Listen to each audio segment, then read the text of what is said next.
Bienvenue à Comment faire sa part.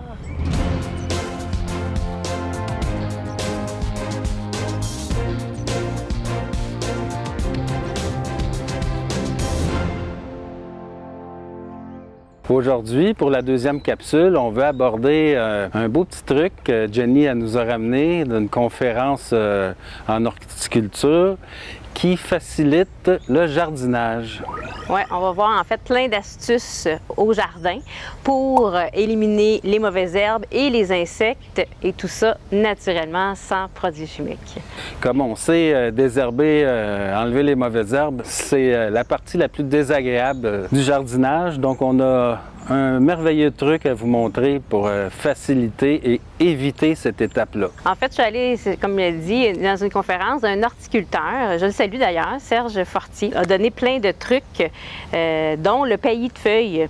Donc, un paillis qu'on veut mettre au jardin, parce que dans le fond, si on observe la nature, c'est ce qu'il expliquait, si on observe la nature, la terre, elle n'est jamais nue. Donc, jamais on va voir nulle part. Donc si on va en forêt, on voit exactement ça, un paillis de feuilles. C'est clair qu'il n'y a pas toutes sortes d'herbes qui envahissent la forêt. Donc, c'est très avantageux. Quand elle m'est revenue avec cette idée-là, j'ai trouvé ça merveilleux. J'étais tout de suite partant pour essayer ça. Fait que dans le fond, c'est ça, au sol, il y a soit des feuilles, soit de la mousse aussi, ou soit des herbes qui poussent, mais il y a toujours quelque chose, un couvre-sol naturel. Puis on a été un peu habitués que quand on jardine, bien, on voudrait pas qu'il y ait rien, sauf que qu'est-ce qu'on plante. Mais c'est un non-sens parce que c'est sûr que si on enlève tout ce qui est là, la nature va mettre un couvre-sol naturel. Donc, si on ne veut pas que la nature nous envoie un couvre-sol, qu'on appelle les mauvaises herbes au jardin, bien, il faut mettre autre chose pour couvrir le sol. Ça évite que le soleil et le vent viennent assécher la terre. Donc, on bonifie aussi toute notre culture. Au niveau des insectes aussi.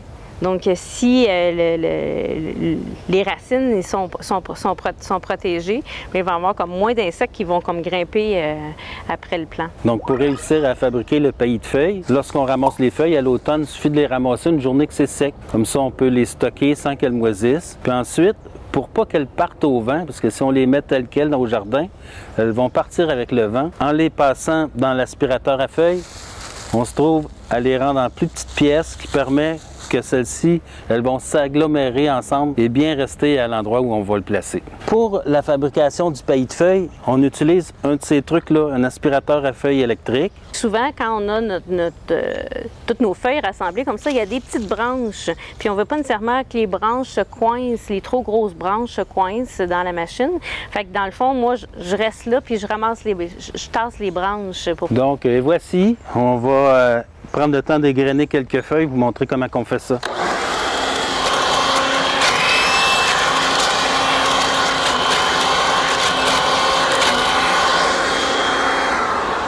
Dans le fond, vous avez vu qu'on bougeait comme ça les feuilles parce qu'il y en a qui sont comme plus humides. Donc, on essaie de prendre celles qui sont comme plus secs, puis ceux-là, ils vont finir de sécher. Donc, ensuite, voilà. Des belles feuilles déchiquetées. Maintenant qu'on a déchiqueté les feuilles, c'est déjà prêt à être installé au jardin. C'est le fun!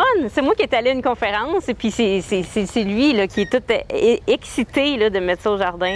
Donc, une fois que les plantes sont sorties, on fait rien que déposer ça alentour. On peut en mettre beaucoup, une bonne épaisseur, parce qu'on veut vraiment qu'avec la pluie, ça vienne se taper, puis que ça fasse un tapis pour pas que les mauvaises herbes aient le goût de pousser au travers de l'épaisseur de feuilles, le paillis de feuilles qu'on met au jardin. Puis, ça fait propre aussi. Donc, moi, j'aime beaucoup aller jardiner nu-pied. Donc, quand je vais au jardin, bien, je pile sur des feuilles au lieu d'avoir plein de terre en dessous des pieds.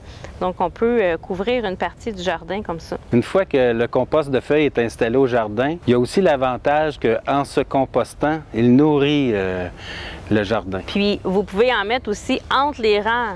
Donc, vraiment en mettre tous les espaces que vous ne voulez pas avoir de mauvaises herbes. Donc, essentiellement, l'installation du paillis, on peut faire les endroits où on marche, on peut la faire déjà lorsqu'on plante, mais on va laisser une bande libre de paillis où on a fait les semis. Et puis lorsque les plants vont être sortis, on va pouvoir ajouter encore un peu de paillis de feuilles autour de ces plantes-là. Puis on peut en rajouter aussi si on se rend compte qu'il y a des endroits qui en a moins, que ça en prendrait plus. Évidemment, on ne peut pas utiliser toutes les sortes de feuilles pour faire ça. On n'utilisera pas toutes les pièces de conifères, les épines, tout ça, c'est trop acide. Et puis aussi, on ne peut pas utiliser, si on avait seulement des feuilles de chêne, ça serait aussi un peu trop acide.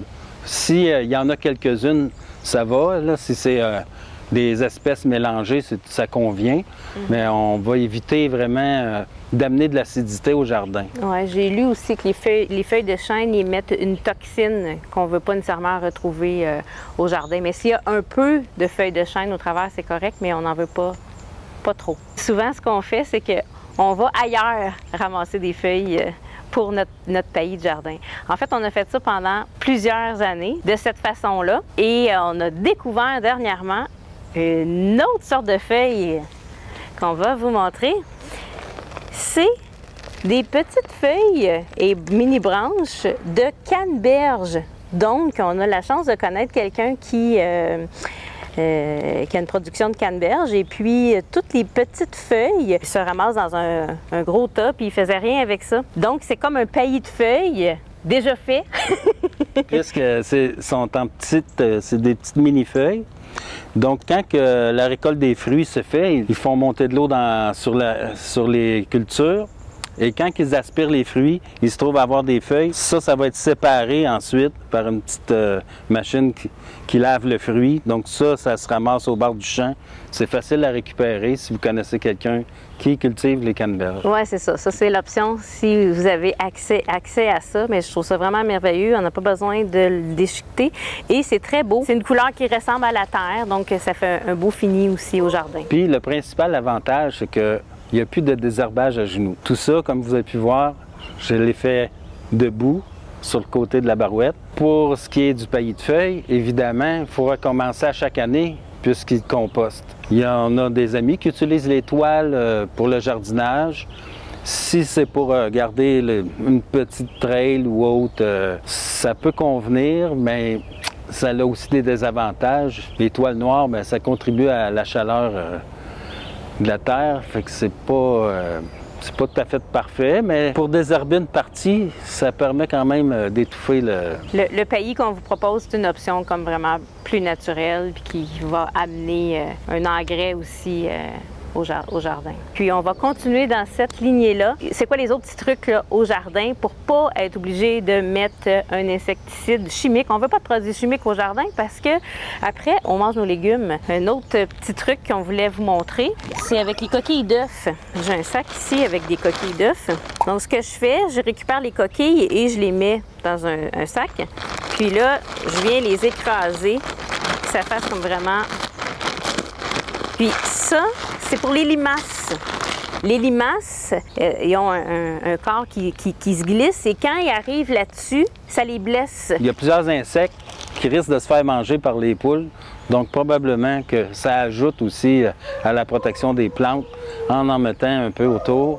Il y a plusieurs insectes qui vont être repoussés. Bien sûr, les limaces, quand on voit qu'il y en a sur le plan, bien, on les laisse pas là. Donc j'enlève les limaces à la main ou je peux prendre, souvent ça va être une feuille qui est beaucoup mangée, là. Elle a mangé presque toute la feuille, fait que je peux prendre la feuille avec la limace dessus puis je vais aller la mettre plus loin et là je me rends compte qu'il y a des limaces dans le plan et c'est là que je vais dire ah ok je vais venir mettre les coquilles d'œufs, les limaces sont sorties. Mais vraiment une des meilleures façons de contrer les insectes nuisibles au jardin, c'est de les récupérer, c'est de les ramasser puis de les déplacer. On peut les relâcher en forêt ou lors d'une balade en auto. Donc principalement pour nous, on a quelques limaces qui viennent visiter le jardin, mais on a aussi des petits scarabées du rosier que on fait attention d'en récupérer un maximum pour ensuite les libérer lorsqu'on va en forêt. On met aucun insecticide, on prend une bouteille, puis on fait tomber les scarabées du rosier vraiment dans la bouteille. On peut aussi se créer des insecticides maison selon les plantes. Donc, il y en a un très simple, entre autres, c'est de l'eau avec un peu de savon vaisselle puis un petit peu d'huile. L'huile fait que l'insecte va rester collé. Fait qu'on vous encourage à jardiner en santé, sans le chimique. Vous voyez, c'est simple de faire sa part.